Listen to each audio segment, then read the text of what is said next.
皆さんこんにちは、フォトシンです。今日は屋久島の写真たちを使ってお話をしていきたいと思います。1ヶ月ぐらいですかね、ちょっと動画空いているんですけれども、前回お伝えしていた通り2週間ぐらいですかね、屋久島行ったり、西表島行ったりとか、石垣島行ったりとかして旅をしていましたけれども、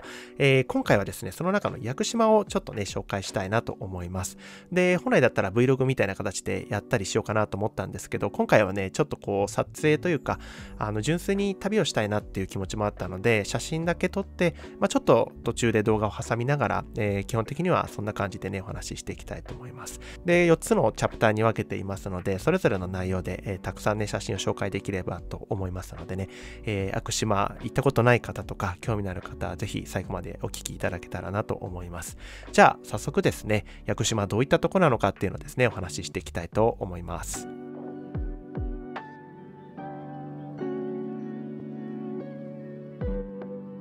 ではですね、早速、屋久島ってどんな島なのかっていうところになるんですけれども、一般的にはこう、杉がいっぱいあるんでしょうとかね、縄文杉とか、大きい杉があるっていうね、印象が強いと思うんですけれども、もっともっと根本的なところになるんですが、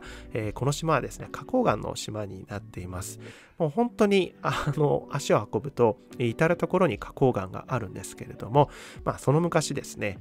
地中奥深くで溶岩が、溶岩というかマグマですね、が上がってくるところで噴火することなくゆっくり固まって、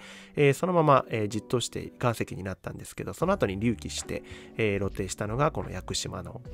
本体になっています。で、今現在これお見せしている、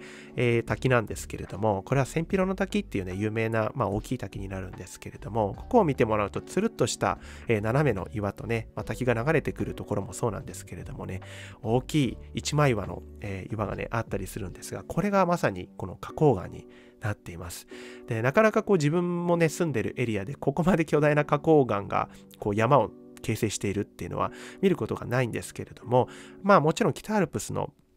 燕岳とか行くと、見ることができるんですが、またね、全然それとはね、違うようなね、感じですね。そういった感じで、この屋久島っていうのは、花崗岩がベースとなって、その上に森が広がっているような、そんなね、島になります。で、登山道をこう歩いたりしていると、こういったね、岩がゴロンと転がっているんですけれども、さっきの千尋の滝だとちょっと花崗岩なのっていう感じはするんですけれども、こうやって落ちてる岩を見ると、花崗岩だわっていうね、そういうものをね、確認することができます。で、ゴロゴロっとこうね、川にこう転がっている岩もそうなんですけれども、やはりこれも花崗岩になります。これを見るとね、もののけ姫をね、思い出すんですけれども、アシタカがこう、ご存知の方もね、いるかもしれないんですが、サンを見つけて、我が名はアシタカとかって言ってたね、ああいうところとかもね、結構そのもののけ姫ってこの屋久島が舞台となっているらしいんですけれども、ここを訪れた後にもののけ姫見るとめちゃくちゃそれが理解できるかなっていうところですが、そんなね、感じですね。こういった花崗岩があからさまに多いです。そんな感じで祝々しいところもあるんですけれども、ちょっとこう森の中に入っていくと、こんな感じで緑あふれていて、その中に静かに渓谷が流れているような、そういうようなね、瞬間をね、見ることがね、できます。で、これもですね、ツツジになるんですけれども、ちょうどこの時期っていうのは自分のホームの長野も、レンゲツツジが綺麗になっていて、今年はめちゃくちゃどこもかしこも綺麗だったみたいなんですけど、なぜか私はこのタイミングで毎年遠征をしてしまうので、ホームのレンゲツツジをね、ピークを見ることができなかったんですけれども、今回はこの屋久島でね、このツツジを見ることができて、そしてこの花崗岩に包まれた、この祝々しいところで、本当に栄養の少ないところで、雅にこう咲いているね、このツツジを見ることができてね、すごいね、良かったんですけれども、こういう環境でもね、植物たちはね、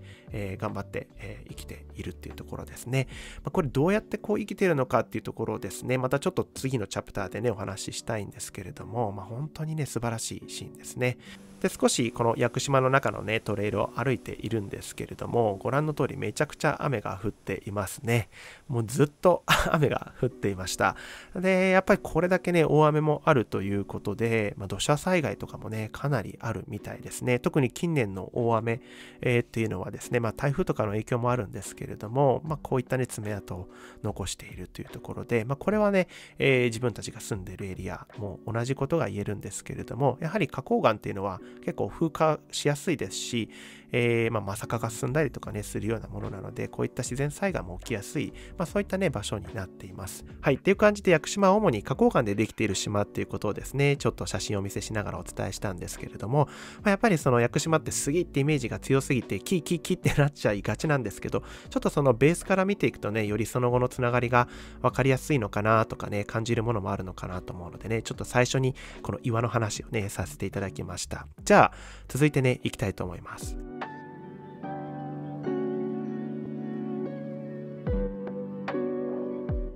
続いては雨と苔というところなんですけれども、この滞在中で、強くね感じたのはこの雨と苔の存在だったかなという感じがします。で、屋久島っていうのは、2000メーター近くのね、宮之浦岳っていう山がそびえ立っていて、で、暖流がね流れているので、その影響もあって暖かい空気がこう海から流れてきて上昇気流で、冷やされて雨が降りやすい、そういったね場所になるので、そういったことからも明らかに雨が多いんだなっていうのをですね、感じられるんですけれども、しとしと降る雨でね、なんか最初は心が折れそうになるんですけれども、ずっと濡れてしまって、でもだんだんこう森の中とかね、渓谷沿いを歩いていたりすると、心地よくなってくるというか、そういう感じがねしました。だから撮影するのはね、ものすごくね、大変ですね。濡れてくるし、カメラ濡れるし、ブロワーはないといけないしっていうことで、もうそれをずっとやってるような感じだったんですけど、ただやっぱもうこの景色っていうかね、その光景っていうのはものすごく美しくて、で今こちらも真ん中からね、こう渓流が奥に向かって流れている、緑の中に白い花が咲いている、そんなような場所なんですけれども、この雨筋っていうのもですね、ちょっと入れたいなと思ってね、撮影をしていました。この雨の存在っていうのがね、やっぱり、乾いていてもね、もちろん綺麗だと思うんですけど、屋久島はね、やっぱこう雨の存在を、写真としてね、表現すると非常にいいのかなっていう感じがね、今回ね、しました。で、こんな感じで小さな雨粒ですかね、苔についた小さな雨粒をちょっと表現してみたりなんかもね、しております。あとは、この木ですかね、木の樹皮についた、生えているその苔ですね、蒸した苔に、雨が降るとね、ポタポタと、この水玉がね、つくんですけれども、それをね、ダイナミックにちょっと撮ってみたりなんかしています。どうしてもね、大きいものにこう目が行きがちなんですよね。木とかが多くて、あと岩もそうなんですけれども、でもこういった小さいところにも屋久島らしさっていうものがね、たくさんあるなっていうところでね、ちょっと足元を見たりなんかしてね、歩いたりしていました。あとはこの、花崗岩に生えているね、この赤い植物なんですけれども、これはね、モウセンゴケになります。結構この高層湿原とかね、湿原とかで見れたりするんですけど、一般的にはこういった岩のところにね、へばりついて、生えたりしていますね。で、ここはね、めちゃくちゃ多くモウセンゴケがね、生えていて、で、よく見ると、花崗岩から生えているわけではないんですよね。そこにやっぱ苔が蒸して、その上に、このモウセンゴケが生えているんですけれども、やっぱりその一番最初のね、状態って花崗岩の祝々しいとこなんですけど、植物が育つ時ってそこからダイレクトにはなかなか育てないんですよね。栄養もないし、水分をどうやってこう確保するのかっていうところなんですけど、その中間にやっぱり、苔が最初蒸してくれるから、根を張りやすいですし、水分を得やすいっていうところで、必ず苔が一番スタートポイントにね、こうあるというか、それはどこもね一緒なのかなと思うんですけど、それこそ前回訪れたアイスランドもそうだったりだとか、あとは自分の住んでいる溶岩台地もね、そういうような、自然がねスタートする時っていうのは苔が必ずあるというかね、そういったところもね共通するところなのかなと思ってね、面白いなと思ってね、ちょっと撮影をしております。で、こちらは倒木のね割れ目に、生えているね、シダ科の植物なのかな、になるんですけれども、これもまたねありふれた光景ではあるんですけれども、やっぱりこういった倒木とかから新しい命がスタートする時っていうのも、やっぱ苔の存在がものすごく重要で、苔が蒸してそこに、新たな命が、木だったりね草だったりするんですけれども、そういったところもね、岩の上だけじゃなくてこういった倒木だとかっていうところにもね、また苔の存在があるっていうところで、そういったものをですねちょっと表現して、奥の方にまた緑の森が広がっていくよっていうね、ところですね。やっぱここからスタートして、奥のような森にまたなっていくというか、そういったところをちょっと表現したくてね、こんな感じで構成をねしております。あとはそういった苔の上で生きるのは植物だけではなくて小さな動物だったりだとかねするんですけれども、昆虫とかね、これはカエルがねいたのでね、ちょっと撮影をしておりましたが、雨の日はねやっぱカエルが非常に多かったですね。気持ちよさそうな感じで可愛いんですけれども、そういうのもねちょっと見たりなんかしてね、撮影をねしてみました。で、これもね、大きい杉の木になるんですけれども、なんかね、こう、モンスターチックな感じですよね。ゾウさんのような感じですし、流れてくる渓谷の水を、吸うような感じもしますけれども、やっぱりこのスタートポイントっていうのは、祝々しいところに苔が蒸して、これほど大きい木に、成長するまでに、やはり苔の存在っていうのがね、非常に重要だったんだなっていうのがですね、感じられますね。で、またその木にさらに苔が蒸していくんですけれども、そこにまた新たな命がね、始まっていったりだとか、着生して、木がね、また別の木が生えたりとか、それこそもっと上部に行くと七かまどとか、そういったものもね、あったりするんですけれども、またそういった木が生まれて、また次の植物が生まれてっていう、その循環っていうかね、サイクルがあるんですけど、その中間をやっぱりこう担っているのが苔の存在っていうね、そういったところをですね、ものすごく感じれる、光景かなというふうにね、思います。ちょっとこう水の存在もね、あったらいいかなと思ったのでね、この沢筋をちょこっと入れているというところですかね。そしてこれもね、ちょっと不思議なシーンで、私はあんまり見慣れないなと思ったのでね、ちょっと撮影をしているんですけれども、切り株からね、ニョキニョキっとこう細い、また幹がね、伸びているんですけれども、これね、森の中で出てくると結構ね、衝撃を受けるんですけれども、これは切り株ですかね。それこそ江戸時代になるんですけど、またちょっと後ほどお話しするんですが、そういった昔に切られた切り株っていうところからまた新しい命がですね、始まって切り株更新っていうふうに言うんですけれども、倒木だったら倒木更新っていうふうになるんですが、切り株から新しい命が始まっていく、そういった姿になります。で、やっぱりさっきと同じように、そういったところにはまず苔が蒸して、そこからまた、上から種が落ちたりだとかして、命がスタートしていくようなね、そんなような光景になります。なので、人の手が介入されたからこそある、姿というところで、またこれは屋久島らしい、そういった歴史があっての、こういった形なので、そういったところの、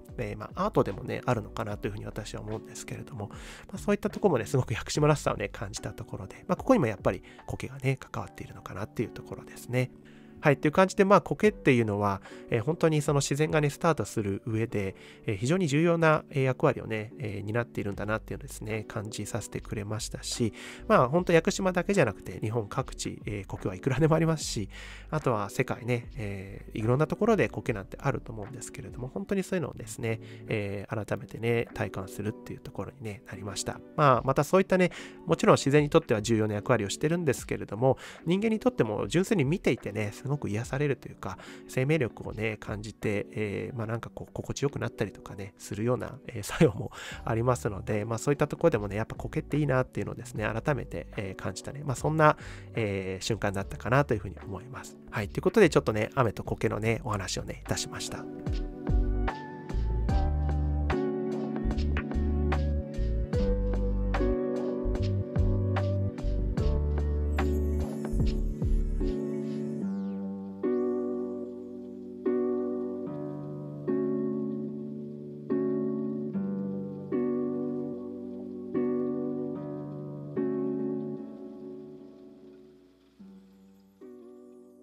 続いては屋久杉と歴史というところで、このね、屋久杉っていうのは一応ね、定義があるみたいなんですけれども、標高500メーター以上で自生している樹齢1000年以上のものっていうところで、そんな感じで定義されていますね。で、これは縄文杉といって、世界自然遺産に指定されているエリアの中にある、巨大な杉になるんですけれども、めちゃくちゃ大きかったですね。私はこれだけ大きい杉をね、人生で初めて見たんですけれども、ちょっと写真ではなかなか表現しにくいんですが、とにかく、でかかったですね。で、なんでこんな、この太い、そして長く生きれるのか。これはだいたい2000年から7000年ぐらい、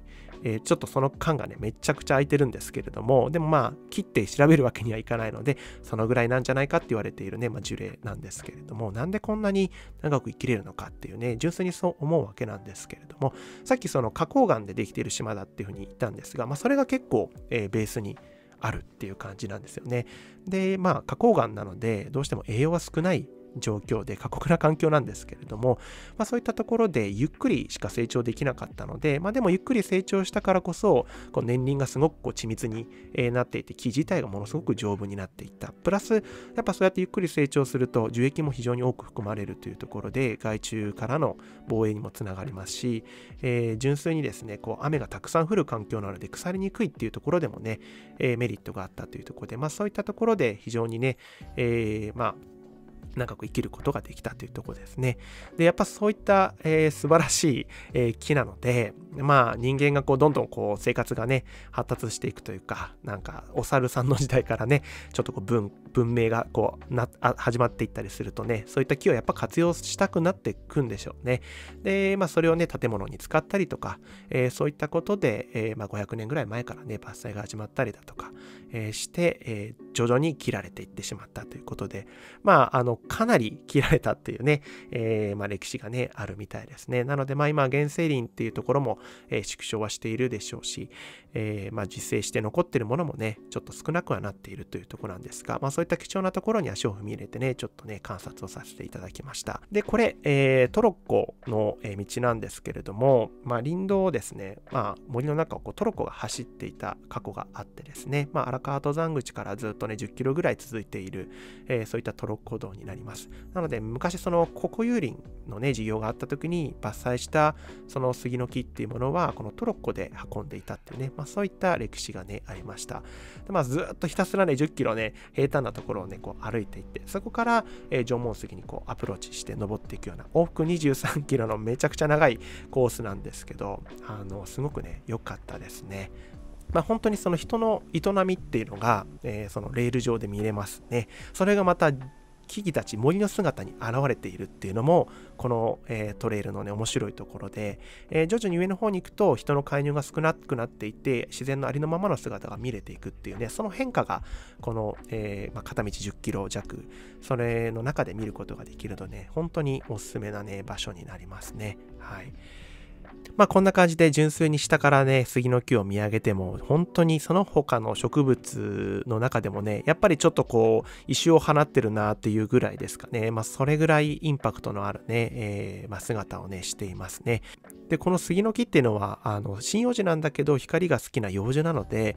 暗い環境だとなかなか生きることがね、できないというか、苦手な環境に、ね、なっていきます。で、本州だとブナがね結構強いので、極草林を作ったりしているんですけれども、もともとねその氷河期の時に、陸続きだった時にこの屋久島と本州が、ブナ林がねここまで来なかったみたいなんですよね。九州の末端ぐらいまでは来てたのかな、だけどここまでは来なかったので今ブナが、全然ないっていうね、そういった環境で杉の木もね伸び伸びと生えれてるんですけれども、もしその時にブナ林が入ってきていたとしたら多分この杉はねやられてしまっていたんじゃないかなっていうふうにね思います。ブナの方が強い、多分その杉 VS ブナみたいになったらおそらく、ブナが勝つというかね、なのかなと思うんですけど、それはそれで面白いブナアイランドだったのかもしれないんですが、そんな感じでブナが入ってこなかったからこそ今この素晴らしいね杉を見れているというところで、そういったところもねちょっと面白いなというふうにね思いました。でこれはですねちょっと株をですね下から覗き、見たというところで、ウィルソン株とかねそういうところに行くと上にぽっくりと穴が開いたりするものもあったりするんですけれども、これもねその切り株の下から覗いているようなねものになります。なんか天井から黒い、ものが降ってくるみたいなね感じなんですけれども、これは、株ですかね。で下の方は根っこになっているんですけれども、やっぱりそのもともとこれだけ大きい、切り株なので、もともとすごい高いところまでね生えていた、そういったね杉の木だったと思います。でその当時はおそらくその周囲にある植物っていうのはなかなかそれをね越すほど、勢いをね、上げて生きることはできなかったと思うんですけれども、今これがね朽ち果てたがゆえにね光がどんどん入るので、一気に成長して緑をね広げているんですけど、そういったねちょっと世代交代的なところを一つの、一枚の中でねちょっと伝えられたらなという感じで、下から覗き見て、見上げてね撮っているという感じですね。でもう一つこちらもですねちょっと世代交代というような意味で、取っているんですけれども、折れた杉の、大木ですかね、巨木ですかね、もう折れた断面もねちょっとあるんですけれども、そしてその周囲にはまたちょっと、杉の木があったり、別の木がね、いろいろ生えているんですけれども、もともとこれだけ大きい杉の木があった時は、おそらくそんなに、広葉樹たちはね、生きれてないと思うんですけれども、この木が倒れたからがゆえに光がどんどん入ってね、今のびのびとこう生活が、成長ができるようなね、そういった感じのこう、世代交代っていうところですかね、ギャップ更新とかね、そういった、シーンっていうものが、ものすごくよく観察できる場所でね、そういったところの生命の循環を、観察することができてね、非常に面白いですね。特にそのやっぱ上部の方に行くと、自然に倒れたりとか、自然に折れて、そこからまた、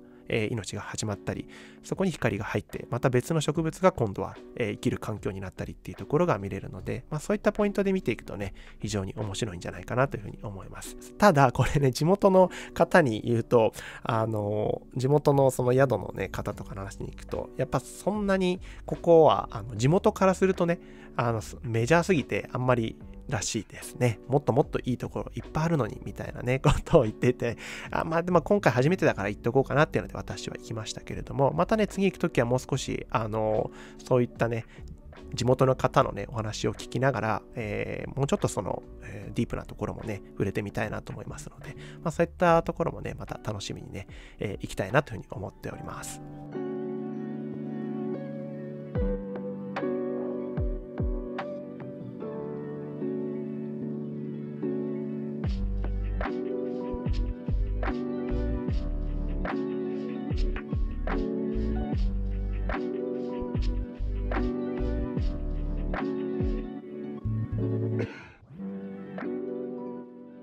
最後は共生ということで、ちょっとこの屋久杉と一緒に共生している特徴のある植物をね、一つ紹介して終わりたいなと思います。今こちらにね、ご覧いただいている木になるんですけれども、どこどこっていう感じなんですが、なんか抱きついているというか寄生しているような植物がね、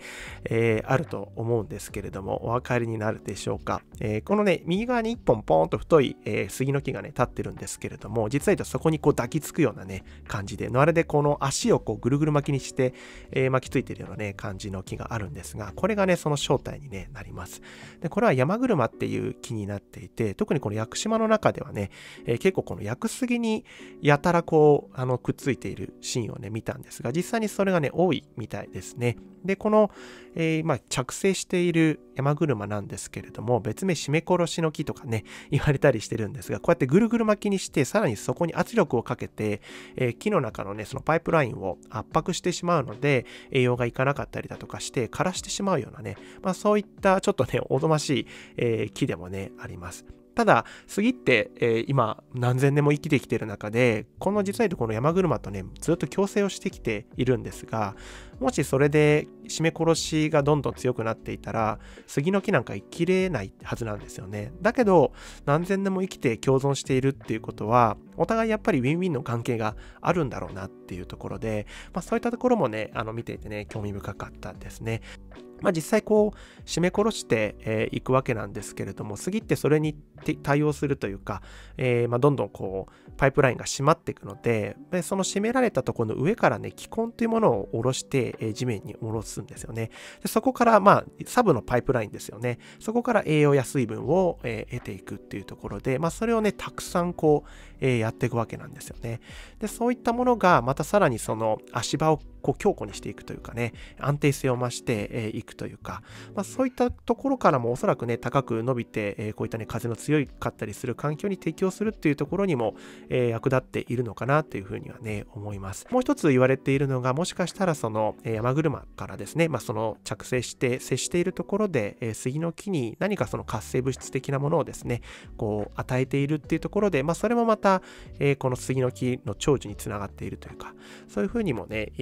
考えられたりしていて、それはもう本当にエビデンスがそんなにあるというわけではないんですが、そういう仮説というかねのはあるみたいですね。でなければやっぱりねこれだけ長く共生することはできないだろうなっていうところで、かなり締め殺しの度合いがね半端ないんですけれども、だけどお互いやっぱウィンウィンというか、車もやっぱ成長する上で、この杉の木に長く生きてもらわないと、そして高く成長してもらわないと、自分も上まで行って巻きついていって、光合成はできなくなりますし、そういったところでもねお互互いのなんかこううまくね、折り合いをつけてやってるというか、適応しながらやってるというかね、そういったところがね、すごくこの、特に縄文杉近くで私はこの姿を見たんですけれどもね、ものすごく印象的だったかなっていう感じがします。その他にもさっきも出てきた七カマラとかね、もうそうですし、シャクナゲとかもね、こういった感じで、杉の木に着生してきたりもしていますけど、いろいろな共生の姿をね、見ることができるのでね、これは他のエリアもそうですけれども、非常にこの特に山車っていうのは、私にとってはね、すごいインパクトがね、あったのでね、ちょっと一つね、取り上げて紹介をね、させていただきました。結構屋久島だったらいろんなところで、この屋久杉にこの山車が着生していますので、そういったところもね、ぜひ感じて恐ろしいなって、感じてね、見るのもいいと思いますので、ぜひ行かれた方はね、そういったところも観察してみてみるといいんじゃないかなというふうにね、思います。はい。という感じで今回は屋久島の旅と撮影のね、記録を4つの項目に分けてお話しさせていただいたんですけれども、なんとなく屋久島ってそういう場所なのかとか、面白い自然があるなっていうのをですね、感じていただけたら非常にね、嬉しいです。私自身も今回初めてだったので、表面的にしか、見れていない部分もたくさんありますので、また何回かね、通って、もうちょっとディープなところだとか、現地の人にお話を聞きながらですね、関わっていきたいなというふうに思ってますので、引き続きまたね、通っていきたいなと思います。まだね、登山もね、したいなと思ってるので、宮之浦岳とかね、やりたいなと思ってるので、またそういった時のね、記録もまたお届けできたらなというふうにね、思っております。